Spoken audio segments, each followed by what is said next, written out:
vous invite à prendre votre Bible et à regarder avec moi dans l'épître de Paul aux Galates. Nous venons de terminer notre étude dans le prophète Ésaïe après plusieurs mois. Et maintenant, je voudrais entreprendre une étude dans l'épître de Paul aux Galates. Et mon texte aujourd'hui, c'est du verset 1 jusqu'au verset 5. Ceci sera une introduction, mais j'ai intitulé ce message « Mis à part pour prêcher l'Évangile ». Paul décrit ici comment il a été appelé par Dieu pour prêcher l'Évangile de la grâce de Dieu en Jésus-Christ. Et dans les deux premiers versets, pour commencer, nous voyons son introduction. Paul, apôtre, non de la part des hommes, ni par un homme, mais par Jésus-Christ et Dieu le Père, qui l'a ressuscité des morts. Et puis la salutation et tous les frères qui sont avec moi aux églises de la Galatie. Donc c'est clair ici que l'apôtre Paul veut écrire à ses lecteurs pour préciser davantage ce qui est l'Évangile. Et nous allons voir un peu plus loin pourquoi cette épître était si urgente. C'est parce que derrière lui, dans cette région, il y avait des judaïstes, il y avait des légalistes qui le suivaient et essayaient de prêcher un autre message et dénoncer le message de la grâce de Dieu que l'apôtre Paul prêchait. Donc le grand thème de cette épître que nous allons parcourir concerne la loi et la grâce, c'est-à-dire la différence entre la loi et la grâce. Qui connaissait mieux la loi que Paul? Parce qu'il était avant un pharisien lorsque le Seigneur l'avait appelé et il avait une autre position dans le Sanhédrin. C'est fort possible qu'il était parmi ceux qui ont condamné le Seigneur Jésus-Christ à la mort et ont signé la lettre de condamnation nécessaire pour le conduire à Pilate et puis le condamner. Mais sans le savoir, il était toujours un élu de Dieu, un que Dieu avait déjà choisi et qui, avec le temps, avait appelé à lui-même. Mais jusqu'à ce que Dieu lui-même l'avait appelé, il est resté aveugle et sous la condamnation de ses propres péchés. Donc, ce thème n'est pas un fait du hasard, puisque les épîtres traitent précisément de questions qui se posaient dans les communautés et dans les circonstances. Donc, on peut dire un sujet pressant du jour. Ici, Paul se nomme, vous voyez, un apôtre. Le mot apôtre signifie un qui est envoyé par Dieu. Et ça devait être quelqu'un qui avait vu la mort et la résurrection du Seigneur Jésus-Christ. Et certainement, Paul qualifié, c'est pourquoi il n'y a pas d'apôtre aujourd'hui, parce qu'il n'y a personne qui vit encore aujourd'hui qui peut dire qu'il a vu le Seigneur ressuscité. Mais Paul l'avait vu, parce que c'était sur la route de Damas lorsqu'il allait pour arrêter ceux qui confessaient le nom de Christ, que Christ lui-même, du haut du ciel, de son trône, l'avait arrêté et l'avait abaissé et s'est révélé en lui. Donc, c'est comme ça Paul commence cette épître et pour cela démontrer son autorité, parce qu'il y avait d'autres qui questionnaient si effectivement Paul devait être un apôtre, mais il insiste là-dessus en disant que cela n'est pas venu de lui. Notons le verset 1, non de la part des hommes, ni par un homme. Puisque nous sommes en train de parler de ce que c'est d'être mis à part pour prêcher l'Évangile, c'est clair que ceux qui sont mis à part par Dieu, c'est Dieu qui les a séparés. C'est Dieu qui les a mis à part pour qu'ils prêchent l'Évangile. Autrement, ils ne pouvaient pas prêcher. Malheureusement, il y a beaucoup de gens aujourd'hui qui courent et qui disent qu'ils représentent Dieu, qui représentent Christ, mais c'est évident qu'ils ne sont pas envoyés de Dieu parce que Christ, surtout le Christ de la Bible, n'est pas leur sujet. Ils viennent prêchant toutes sortes de sujets, mais ce n'est pas Christ. Alors, voilà comment il s'introduit ici et démontre. C'est pourquoi il dit dans la dernière partie du verset 1, mais par Jésus-Christ et Dieu le Père, qui l'a ressuscité des morts. C'était nécessaire pour être un apôtre d'avoir été témoin de la résurrection des morts de Christ. Et donc Paul insiste là-dessus pour démontrer qu'effectivement, il qualifiait comme un apôtre pour cette raison.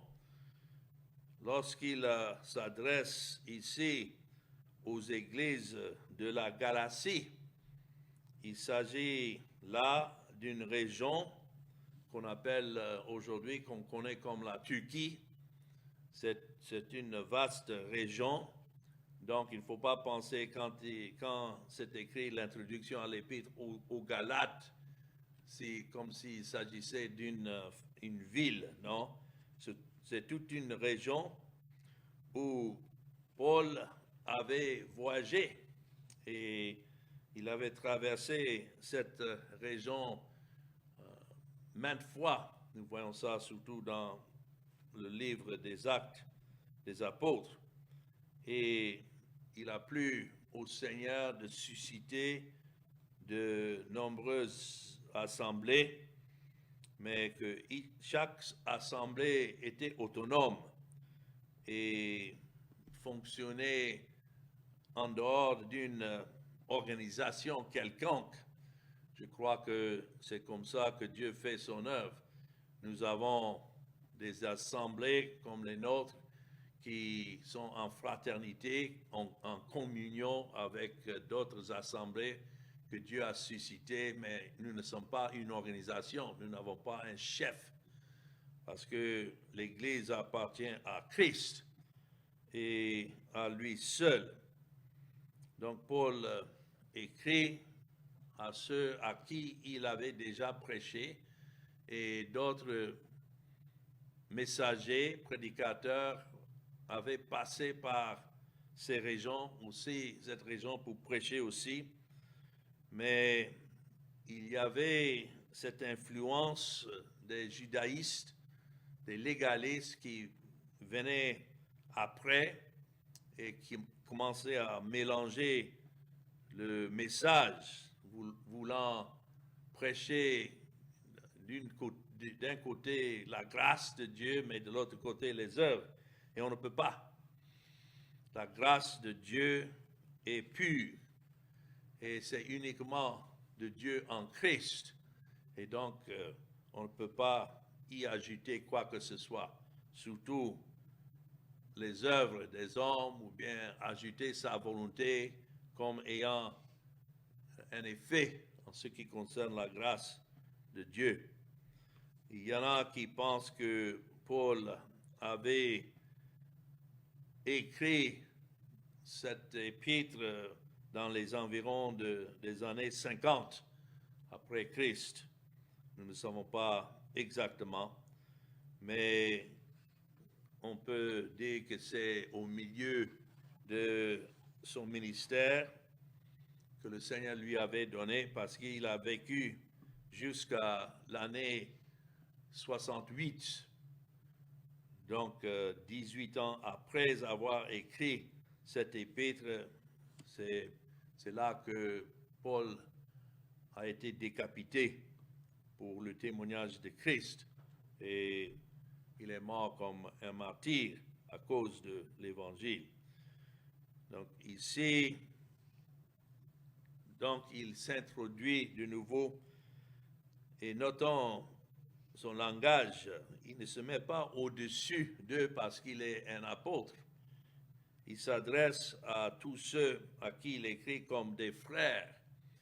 Et effectivement, voilà encore une caractéristique de quelqu'un mis à part pour prêcher l'Évangile. Il n'est pas au-dessus de ceux à qui il prêche, mais il est parmi eux, comme une brebis parmi d'autres brebis. Et il s'adresse à eux comme ses frères. C'est ce que nous sommes en Christ. Nous avons notre frère aîné qui est Christ lui-même, et nous avons le même Père dans cette famille. Et donc tous les autres sont des frères ou des sœurs en Christ. Ça, c'est un effet de la grâce de Dieu lorsqu'il il plaît à Dieu de sauver les pécheurs par l'œuvre de Christ. C'est une grâce. Et c'est pourquoi dans le verset 3, il introduit ce sujet de la paix et de la grâce. Il dit que la grâce et la paix vous soient données de la part de Dieu le Père et de notre Seigneur Jésus-Christ. Notons, il agit toujours les deux ensemble comme étant un et unique Dieu. Quand c'est écrit dans le verset 1, par exemple, par Jésus-Christ et Dieu le Père, ce n'est pas comme il est en train de parler de deux différents dieux. Le mot « et » là peut être traduit « même ». Donc, par Jésus-Christ, même Dieu le Père. Les deux sont un.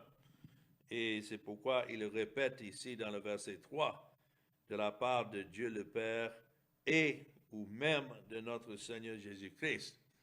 Il n'y a pas de grâce de Dieu à part le Seigneur Jésus-Christ, et il n'y a pas de grâce de Dieu à part ce que Dieu lui-même a ordonné.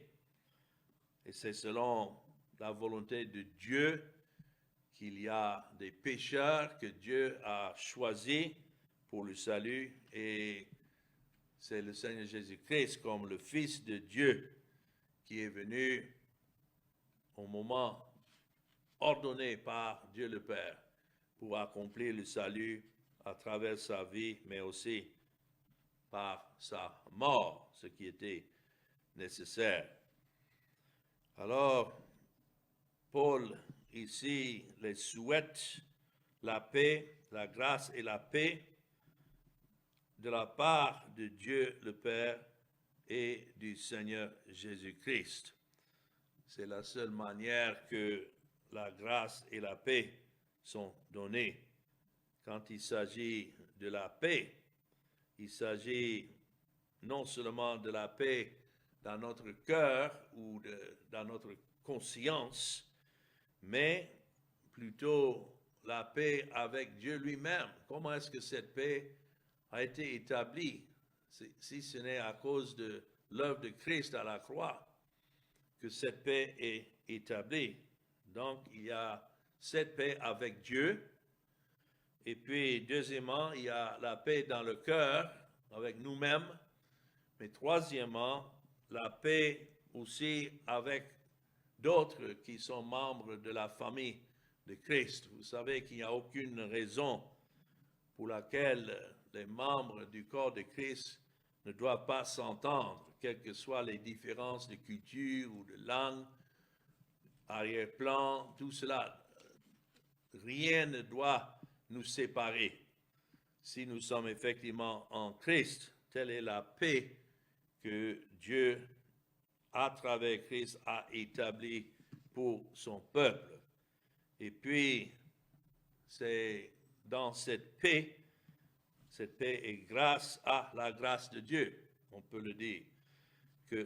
Et notons comment Paul place la grâce d'abord en verset 3. Avant la paix, c'est la grâce et la paix qui vous soit donnée. Et c'est ainsi qu'il y a la paix avec Dieu, la paix dans notre esprit, et puis aussi la paix avec d'autres qui sont dans le corps de Christ. Et c'est pourquoi nous sommes unis. C'est grâce à cette œuvre de Christ. Et puis, dans le verset 4, je crois que ici, nous avons le cœur même de ce que nous sommes en train de voir dans ce premier message pour introduire cet épître. Et c'est écrit dans le verset 4, « Qui s'est donné lui-même pour nos péchés afin de nous arracher du présent siècle mauvais selon la volonté de notre Dieu le Père. » Voilà ce qui est important. C'est qui est Christ et ce qu'il a accompli et pourquoi il est venu dans ce monde, pour qui il est venu et où il est maintenant. Ça, c'est l'essentiel de l'Évangile. Et tout cela, nous voyons ici dans le verset 4. Ayant mentionné le Seigneur Jésus déjà dans le premier verset et le verset 3, il continue maintenant pour décrire qui il est. Et ça, c'est important. Pour quelqu'un qui est mis à part pour prêcher l'Évangile, il faut que nous soyons clairs au sujet de Christ et qui il est, parce qu'il y a beaucoup de Jésus qui sont prêchés. Mais ce Jésus populaire qui est prêché n'est pas conforme à ce qui est révélé ici dans les Écritures. Et c'est pourquoi notre tâche en tant que prédicateur, si Dieu nous a séparés par sa grâce, nous devons continuer à préciser, à insister et à décrire qui est ce Jésus. Et nous voyons ici qu'il est décrit comme le Rédempteur. Notons verset 4, qui s'est donné lui-même pour nos péchés. Donc il est décrit comme le Rédempteur, il est décrit comme le substitut.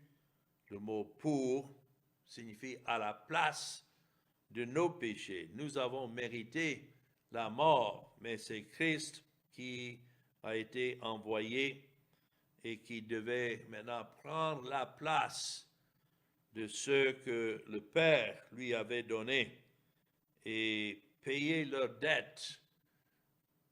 Et donc, Dieu, ayant vu l'œuvre accomplie de Christ, une fois pour toutes, a justifié, déclaré juste ceux pour qui Christ est mort. Le salut est entièrement en Jésus-Christ, du début jusqu'à la fin. Et pour cela, nous devons insister là-dessus, parce que le monde a un Jésus qui est venu et qui voulait bien sauver tous les hommes. Voilà comment il est présenté. Un Jésus pour tous. Et la seule chose qui manque, c'est que c'est pour l'homme de prendre sa décision. Et si l'homme pouvait simplement prendre sa décision de croire en Jésus, il pouvait être sauvé. Tous pouvaient être sauvés. Ça, c'est le message qui est propagé de nos jours, mais ce n'est pas le message de la Bible. Et c'est pourquoi c'est à nous d'annoncer clairement ce qui est le message de la Bible. Parce que si nous ne le faisons pas, qui le fera alors? C'est pourquoi Dieu suscite des prédicateurs afin qu'ils soient clairs, distincts dans ce qu'ils prêchent et que les gens sachent que le Jésus de la Bible n'est pas celui du monde ou bien selon la croyance des hommes. Voici le Rédempteur, celui qui a effectivement pris la place de son peuple et payé la dette de leurs péchés. Quand c'est écrit là, qui s'est donné lui-même, le sens là de se donner, c'est de se donner comme sacrifice. Ce n'est pas qu'il est venu se donner pour être un exemple maintenant à suivre, que si les gens seulement pouvaient voir comment Jésus a marché, comment il a vécu sa vie et suivre dans ce chemin, ces traces, que alors nous allons arriver au bout. Non, nous sommes morts dans nos péchés, tous sont morts dans leurs péchés. Aucun ne pouvait même faire un pas pour suivre Christ, si ce n'est que Christ lui-même lui donne la vie pour le connaître et de le suivre. Mais c'est pour ça qu'il a donné sa vie, comme le Rédempteur, comme le substitut, et comme le grand sacrificateur de la maison de Dieu. Et c'est grâce à son œuvre qu'il a non seulement racheté son peuple, mais justifié, les a sanctifiés, les a délivrés de leur culpabilité et de la colère et de la condamnation de Dieu. Bien sûr, qu'ils soient élus, néanmoins, ils étaient toujours sous la condamnation de la loi jusqu'à ce que Christ est venu payer la dette. Et c'est écrit ici, verset 4, ainsi arraché du présent siècle mauvais. Cela ne veut pas dire que nous ne sommes plus pécheurs, nous continuons à être pécheurs, mais cela veut dire que nous ne suivons plus l'esprit de ce monde, nous ne sommes plus de ce monde pour être condamnés avec le monde. Mais étant rachetés par Christ et justifiés par Dieu, nous sommes maintenant à Christ et donc nous avons échappé. C'est dans ce sens-là. Nous sommes des pécheurs arrachés de ce monde et ses condamnations. Et notons, selon la volonté de notre Dieu et Père. Laissez à nous-mêmes, on n'allait jamais vouloir être arrachés de cette vie, du péché et du cours de ce monde. On allait toujours poursuivre comme ceux qui sont laissés à eux-mêmes. Mais voilà ce qui fait partie de la grâce de Dieu pour arracher des pécheurs que Christ lui-même a rachetés. Et c'est ainsi qu'ils sont sauvés. Mais il s'est donné lui-même tout en corps, mais aussi son âme. La Bible parle du fait qu'il a donné son âme comme offrande pour le péché. Donc tout entièrement, Christ s'est donné à la croix afin de faire tout ce qui est nécessaire pour satisfaire à la loi et à la justice de Dieu pour que Dieu soit juste tout en justifiant les pécheurs. Il y a plusieurs versets que je pouvais citer, mais particulièrement dans l'Épître aux Hébreux, nous avons cette vérité précisée, par exemple dans Hébreux chapitre 9 et le verset 16. C'est écrit, car là où il y a un testament, il est nécessaire que la mort du testateur soit constatée. Vous voyez la nécessité de la mort de Christ. Bien sûr, Dieu avait choisi avant la fondation du monde ceux qui devaient être sauvés. Mais c'est comme nous faisons avec un testament que nous citons les noms de ceux qui doivent hériter de nos biens lorsque nous mourrons. Mais aussi longtemps que nous ne sommes pas morts, ça reste seulement un testament sans effet.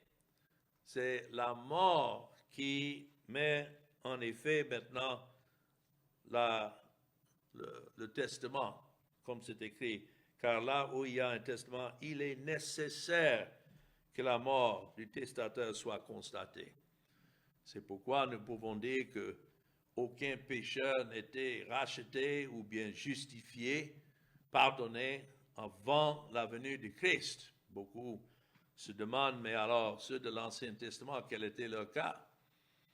C'est Dieu qui les avait choisis et leur avait donné des sacrifices sanglants dans des animaux qui ont versé leur sang et donné leur vie à la place de ceux qui appartenaient à Dieu, mais nous savons que les animaux ne pouvaient pas ôter le péché. C'était simplement symbolique. Donc Dieu, dans sa patience, la manière que Paul l'a écrit dans Romains chapitre 3 et le verset 25, c'est lui que Dieu a destiné par son sang à être pour ceux qui croiraient victime propitiatoire, afin de montrer sa grâce parce qu'il avait, la main que c'est mis ici, laissé impunis les péchés commis auparavant. Ça c'est Romains 3 et le verset 25. Dieu traitait avec ses élus dans sa patience en attendant le temps où Christ devait venir et donner sa vie. Et même verset 25 décrit ce temps comme le temps de sa patience. Et puis il continue à dire, afin, dis-je, de montrer sa justice dans le temps présent. Donc avant la croix, c'était le temps de la patience. Il a enduré le péché de ses élus, sachant que lorsque Christ est venu, que Christ devait payer la dette. Et c'est maintenant, il parle de ça dans le temps présent. Ça, c'est le temps depuis la croix, de manière à être juste tout en justifiant celui qui a la foi en Jésus. Si quelqu'un a la foi en Jésus, c'est parce que Dieu l'avait déjà justifié. Encore, les gens renversent l'ordre. Ils disent non, il faut avoir la foi en Jésus d'abord et puis Dieu vous justifie, non? La justification a eu lieu à la croix et la foi en Jésus est le fruit de ce que Christ a accompli à la croix. C'est comme ça que nous pouvons savoir pour qui Christ est mort. Parce que la justification a eu lieu à la croix. Lorsque Christ est mort, il n'y avait plus de condamnation. Mais c'est au moment où Dieu ordonne qu'il envoie son esprit maintenant et il appelle ceux pour qui Christ est mort. Et ceux-là croient en lui. Revenant dans mon texte, dans Hébreux 9, encore, un testament, en effet, n'est valable qu'en cas de mort, puisqu'il n'y a aucune force tant que le testateur vit. Il dit, voilà pourquoi c'est avec du sang que même la première alliance fut inaugurée. Donc, sous la première alliance, le sang versé par les animaux représentait la nécessité de la mort du testateur, mais le salut n'était pas accompli jusqu'à ce que Christ lui-même soit venu et qu'il a versé son sang.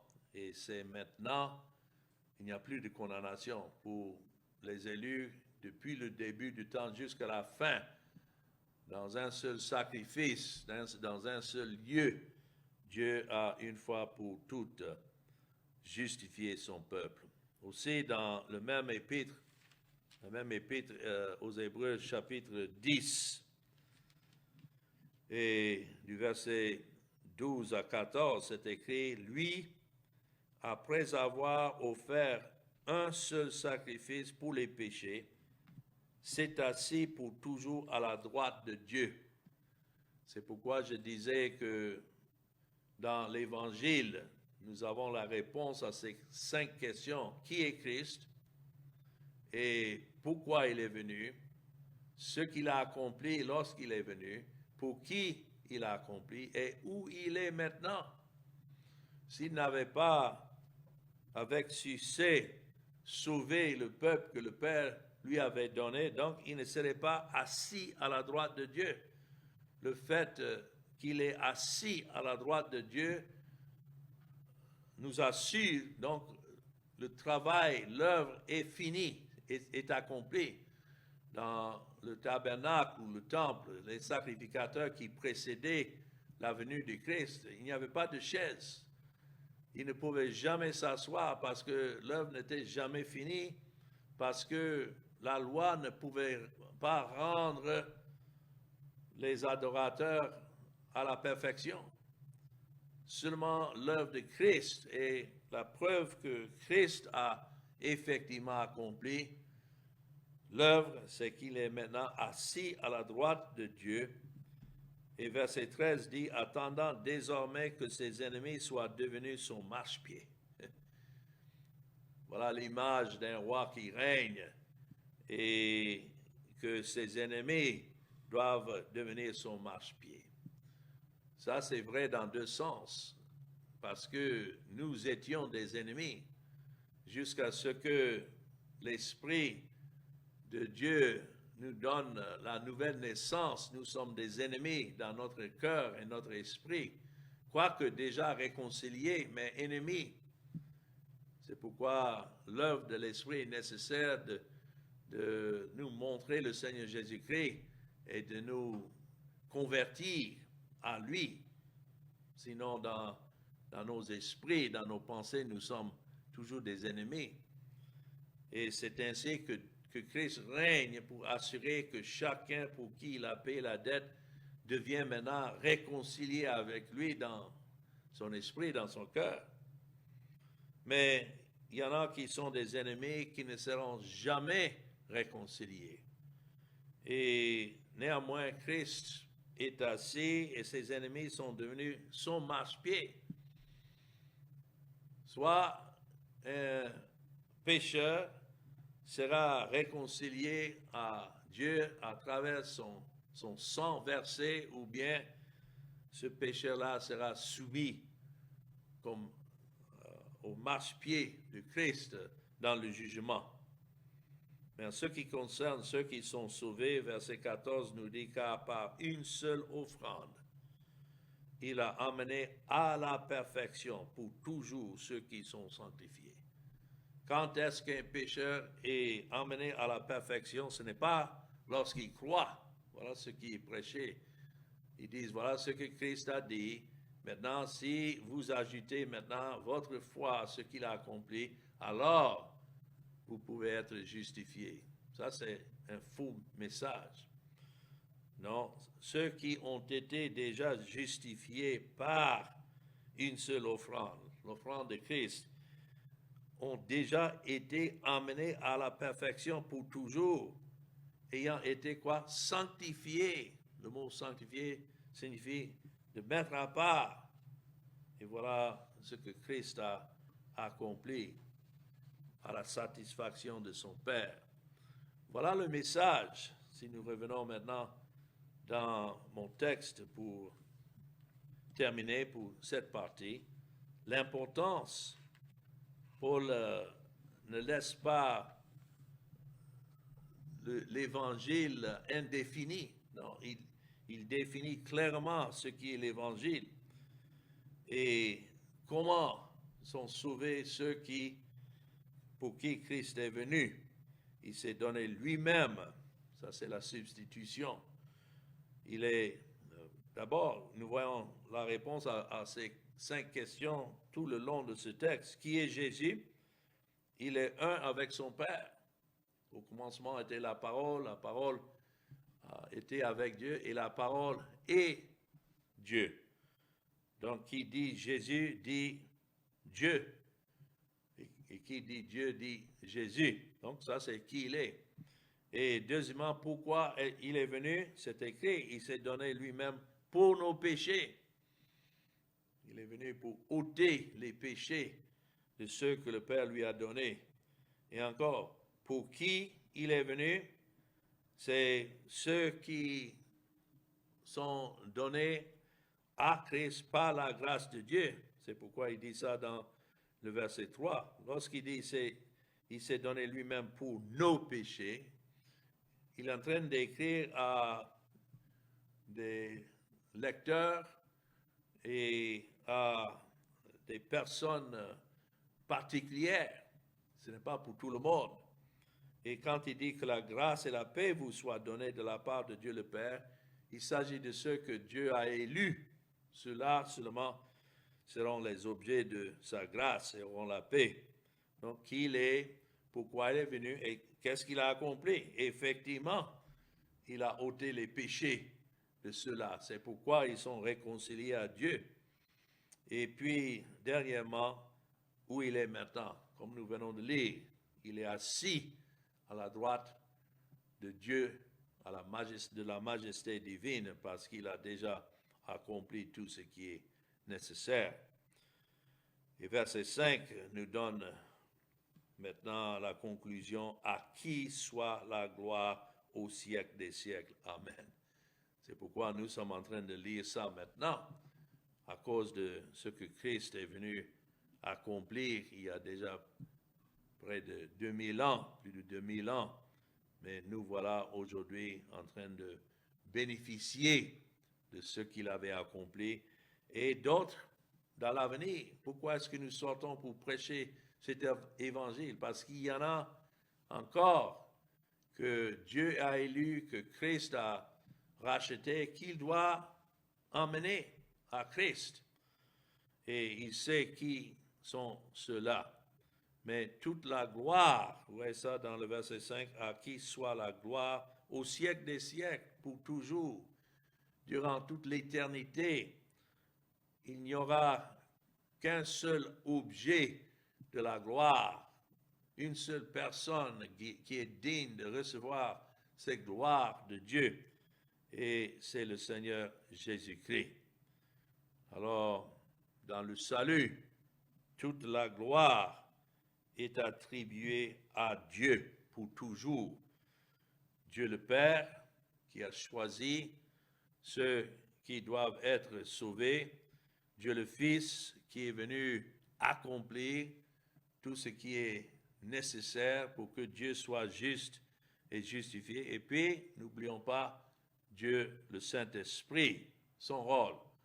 C'est maintenant, à travers la prédication de l'Évangile, de donner des yeux pour voir et des oreilles pour entendre à ceux qui sont représentés par Christ.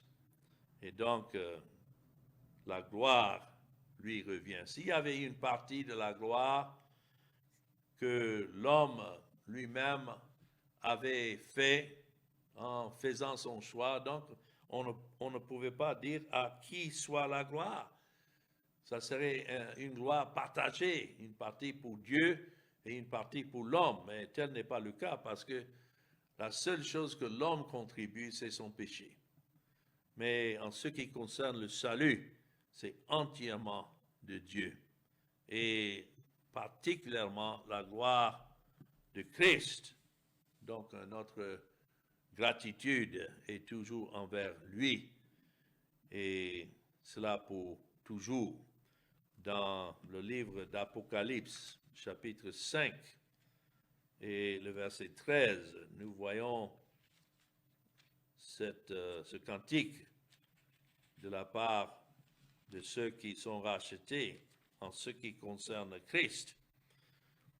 C'est écrit dans Apocalypse 5, le verset 13, « Et toutes les créatures qui sont dans le ciel, sur la terre, sous la terre, sur la mer, et tout ce qui s'y trouve, je les entendis qui disaient à celui qui est assis sur le trône, ça c'est le Seigneur Jésus-Christ, même à l'agneau, soit la louange, l'honneur, la gloire et la force au siècle des siècles. Et les quatre êtres vivants disaient Amen, et les vieillards se prosternèrent et adorèrent. C'est pourquoi Paul ici, dans mon texte, verset 5, termine cette salutation avec ce mot Amen. Je sais que beaucoup de gens l'utilisent sans savoir le sens, mais le sens veut dire que ça soit ainsi.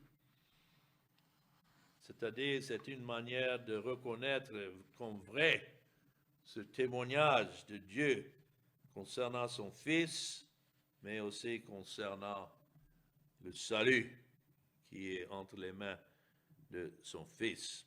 Alors voilà le fondement posé dans cette introduction en ce qui concerne cet épître de Paul aux Galates. Il est en train de démontrer comment il a été mis à part pour l'Évangile, mais aussi ce qui est l'Évangile pour lequel il est mis à part. Et aujourd'hui, bien sûr, nous ne sommes pas d'apôtres, parce que nous ne sommes pas des témoins oculaires de la résurrection de Christ, mais si Dieu nous suscite et nous envoie pour prêcher, nous sommes des témoins de ce que les Écritures disent au sujet de Christ.